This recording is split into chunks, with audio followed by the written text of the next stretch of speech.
Welcome back to Real Talk with Illa Gezey. Today, I wanted to dive deeper into this Michael Pearson story. We will be talking about my reaction to the Michael Pearson story and the things that I did not know. I walked into this thinking I had it understood when really I didn't. Take a deep dive with me, walk with me, and I'm going to give you my genuine reaction to his story. Let's go. 12 years, 85%. I did it. I stood on it. Thing about the streets is you can be caught up at the wrong place at the wrong time. I still got partners out there. You can't expect everybody to see things the way you see it when everybody didn't go through what you went through. Real topics, real stories, real events. Get my real outfit. Welcome back to Real Talk with Illa Gezey. Thank y'all for tuning in. Shout out to my new subscribers. A lot of y'all rolled in and I see y'all. I appreciate that. Today, I'm just giving a brief reaction to my thoughts on the Michael Pearson interview. This was my very first interview. I've never done an interview before. I had to come into this. I was very nervous doing this. But the nervousness doesn't override my passion to show a person's story. The nervousness never overrides that because my passion is seriously there. My heart is very tuned into the story. And when I walked into this, I was thinking I had it figured out, but I really didn't. And I learned along the way.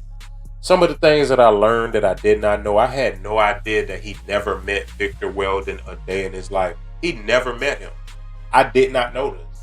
That's why I asked him, because he told me some of these things when I got there, and when he got to the spot where we was going to do the interview at, he was just telling me, he was talking to me, and everything he was telling me, I was like, oh, just stop talking. I don't want you to talk no more, because I got to get all this on camera, because I already had notes, and he throwing off my notes with his story, because his story go deeper than my notes. It's a lot I just did not know.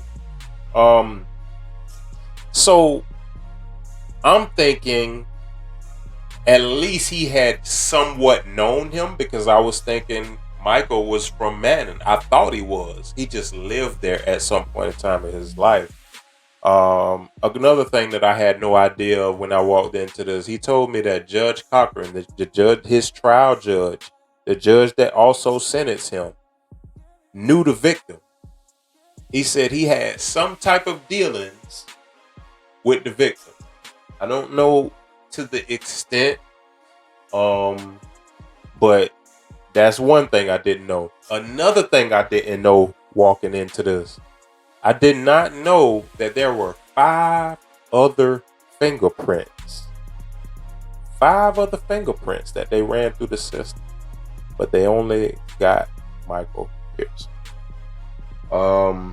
And Victor Weldon, but beyond that, just in generally, right there, they got Michael Pearson and Victor Weldon.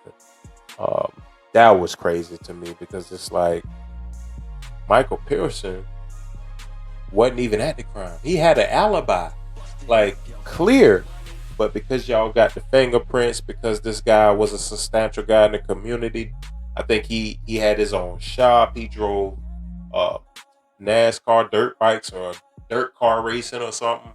I don't know him. His name's Slick Givens or something like that. But listen, this story, I heard about it, and that what resonated a little bit with me too, because I heard about it before I interviewed him. I heard about this case a long time ago because I know people tied to the case, but I did not know the details in the case. I just knew there was a robbery, and I knew guys got sentenced. That's all I knew. I did not know who this person was that they robbed. And I didn't know this Michael Pearson. I didn't know if he did it or not. Didn't really know at all. But it's crazy to me, and I also had no idea.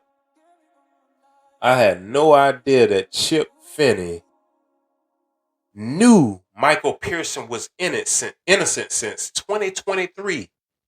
Chip Finney knew Michael Pearson was innocent since 2023 and held him in there until 2025 because they didn't want to, do a plea agreement that Michael Pearson wouldn't sue them or go back to Manning. If you watch the interview, you'll see that I asked him. That's documented. Because I wanted to make sure that everything that he said in that interview was good and it wasn't going to mess him up on his end. Because he's suing them. He's suing everybody that had anything to do with that, with him getting locked up.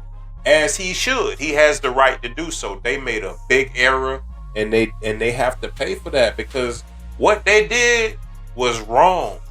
And not only was it wrong, it started to look like a cover-up.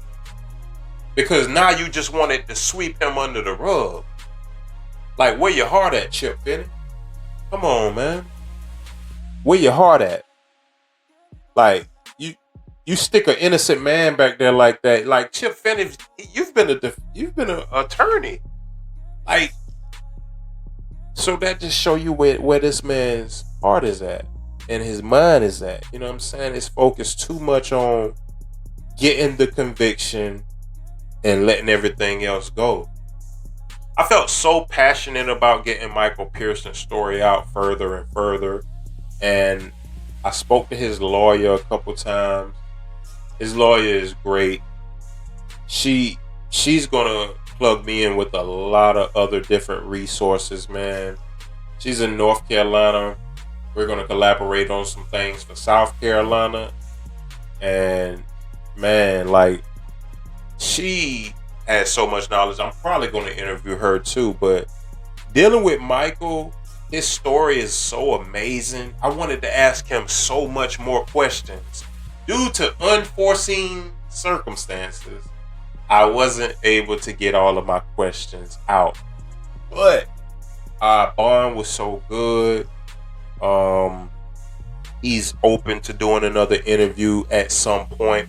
I want to let him live life a little bit more.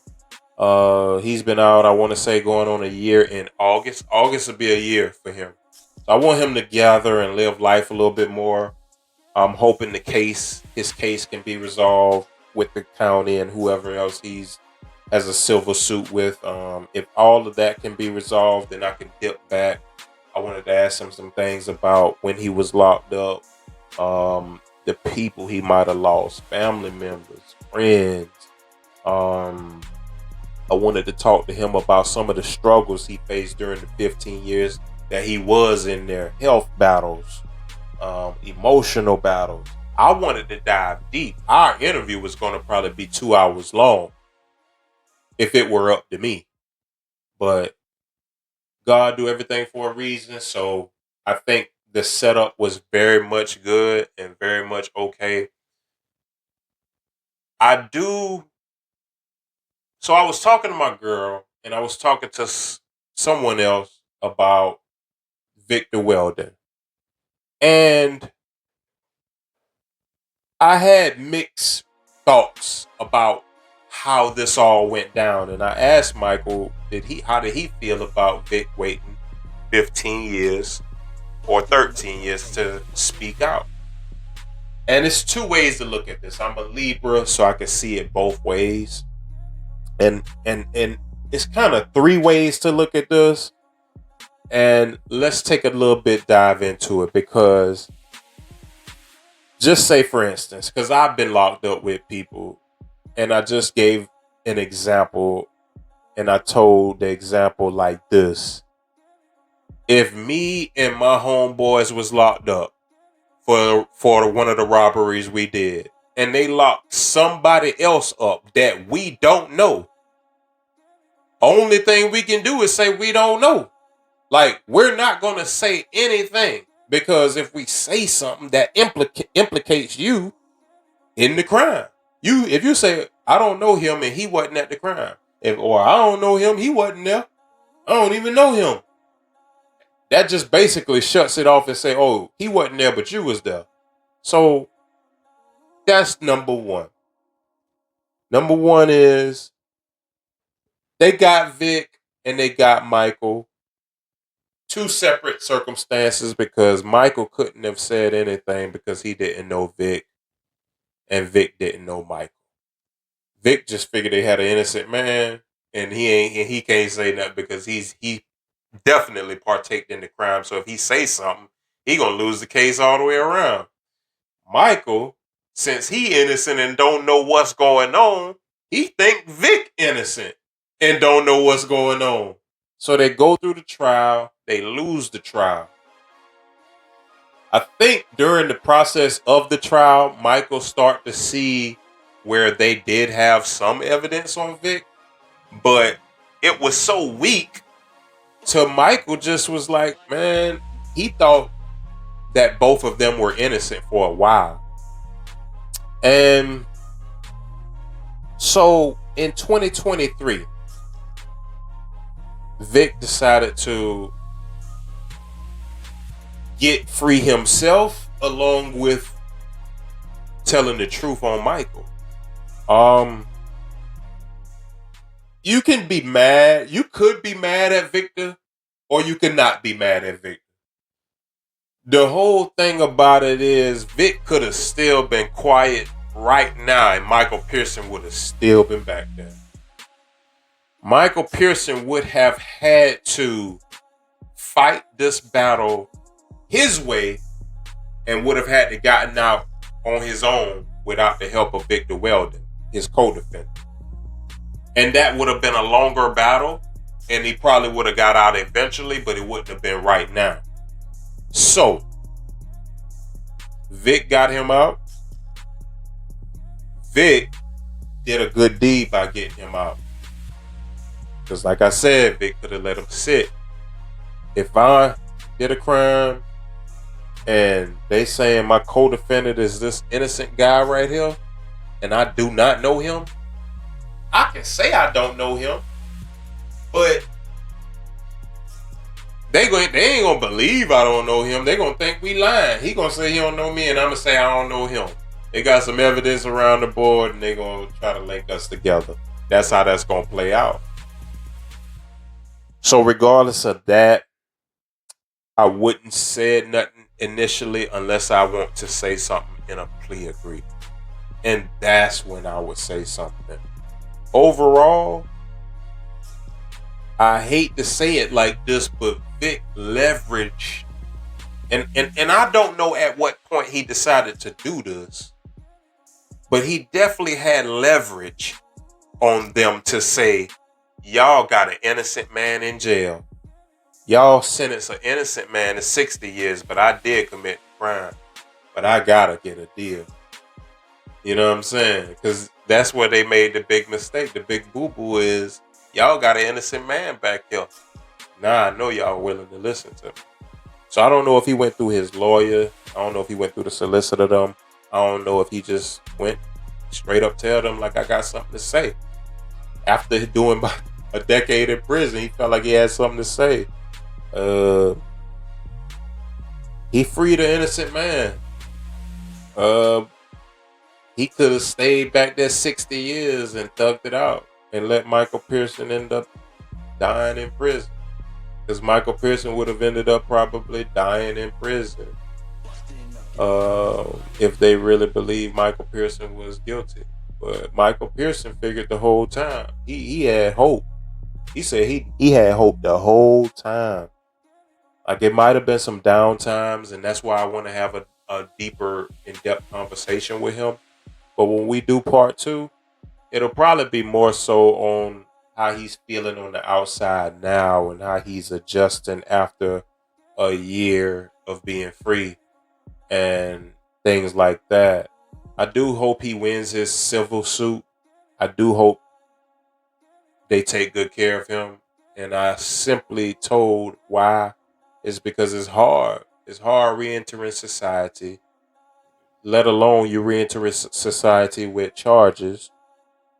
It's hard re-entering society when technology has changed in 15 years. And it's hard re-entering society when you done lost so many people and you were just sentenced to 15 years. Some of your family members and friends thought you did the crime. So even they turned back. So it's a mental battle. It's an emotional battle. It's more than just a financial battle. The things that y'all have to pay for, you can't even afford. You can't even afford it. Because if roles were reversed and the judge were sent for 15 years and had to do it, he probably put his foot down. You know? So give Michael Pearson what he deserved. I don't know what he deserved. I can't put a number on it. Give Michael Pearson what he deserved and stop making these errors, man. You know how many more innocent people it is like that in prison? And then when I heard about the 5 fingerprints, it reminded me of my case. My case, I have an armed robbery case that I did in 2008. And I got my DNA picked up in the system in 2010. They picked my DNA up off a hat. When I went to trial, I didn't go all the way through the trial, but I did pick my 12 jurors. Midway through, I copped out a plea because I couldn't go through that trial like that. Regardless of that, after the trial, or after the process of the trial was starting, I fuck around and find out they had multiple DNAs on the hat. But I didn't notice at the time. When I went through if I had went through that trial, I probably would have found out during the trial. But copped the plea ran that armed robbery together with my other armed robbery and stuff. So, but the thing is, the multiple DNAs. I found out about the multiple DNAs when I ran through for my PCR and stuff like that. They had 2 or 3 DNAs on that hat, but they charged me with the robbery. So that was a connection that I felt with Michael, because I was like, multiple DNAs, multiple fingerprints, but they charge you just like me, 3 or 4, or they had about 2 or 3 fingerprints, but they charged me with the robbery. They try to implement or implicate someone else, but they were wrong. So I ended up getting stuck with that robbery. I learned so much from Michael, man. Michael is a good guy, man. And I want to have another conversation with him on camera. I want to get him in something, though. I'm going to see if I can get him to come to something one day. I'm already in tune with his lawyer. She probably going to get on the podcast, and we're going to have some conversations about some cases that she has. And we'll probably even have Michael on as well. So it'll probably be all 3 of us talking. And that'll be a dope episode, man. I don't know when that's possible, but I do believe good things are coming for him real soon. So this is some of the things that I wanted to discuss, is just giving gratitude to Michael, showing the errors in the system. These types of errors happen often. They took Michael Pearson, a man who didn't know another guy, a guy who really did the robbery, and a guy who don't even know this person, and they connected them and said they committed this crime together. Errors in the system. Errors in the system. When you playing with people's lives, this ain't time to be making mechanical errors. You playing with people's lives. It's the same when police accidentally off a person. This ain't a video game. It's real life. You can't just be in the courtroom because you a solicitor playing with people's lives. Being a prosecutor picking up cases that's weak, or you ain't even sure of, or you just trying to make yourself believe that this is real and this happened. No, stop chasing the conviction. Chase what's right. Chase what's right and wrong. Chase that. Don't chase the conviction. I would love to have a solicitor on my podcast. Or I love to have anybody, attorney general, a lawyer, a mayor. I dig on them, but I ain't against them. I'm not against them. Don't get it twisted. I'm not against them. I'm not against them. I just want y'all to do y'all job correct. Do right. Do right. Because when y'all get these cases, and y'all pick up a case the community really be caring about, and then y'all get the person, lock them up, and sentence them to life and all kind of stuff, y'all celebrate those cases. Because you got a big W for the community. But a lot of them other W's you get for you ain't right. And you need to fix that. Change that. I remember my uncle talked to Chip Finney while I was locked up. This had to have been 2020. This was right around the time my mama passed. Him and Chip Finney is cool. They friends. So they grow up together. I ain't gonna say they friends. They come up in the same area. Him and my uncle.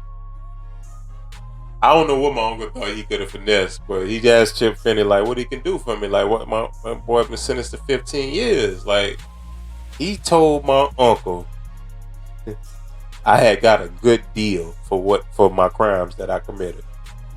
He said the 15 years was a good deal for the crimes that I committed. The armed robbery. 2 armed robberies. He said 15. Nobody got hurt. Nobody got physically hurt. But he said I got off. He said I got a good deal. That guy. He's a character. And I can talk like that now because I'm legit. I don't break no laws, Chip. So you can do whatever you want to do. God got me now, boy. But what I will say is this. Man, free the guys, man. Free the guys. Because there's so many back there that take pleas. And although they might have done it or know something about it, they ain't all the way guilty. Some people be dead wrong. Some people be halfway wrong. And they just don't know it because they don't know the law. My girl just asked me how the law library look and how it work in prison. I told her, man, but it is difficult. Imagine an old guy going to prison with no knowledge, no education. Some people back there can't even read. Michael Pearson was the first innocent guy that I ever met that actually proved his innocence to me. I've seen people beat trial, but that didn't make them actually innocent. Michael Pearson was a story that was actually a guy who I actually had interaction with. He was actually fully innocent. Other people I've met that were innocent, they just wasn't convicted of the crime that they were charged with. They charged them wrong or they overcharged them. That's how the system does sometimes. So these are some of the battles you go through with reform, sentencing reform, judicial reform. A lot of things need to be changed, and a lot of things need to be looked over, and some corrections need to be made. You can't name yourself the Department of Corrections when some corrections need to be made before they even get to the Department of Corrections. This case is an eye opener, and it's definitely a case study. I appreciate y'all for tuning in to Real Talk with Illa Gezey. Make sure y'all hit that hype button, like, comment, and subscribe. See y'all next time on Real Talk with Illa Gezey. Peace.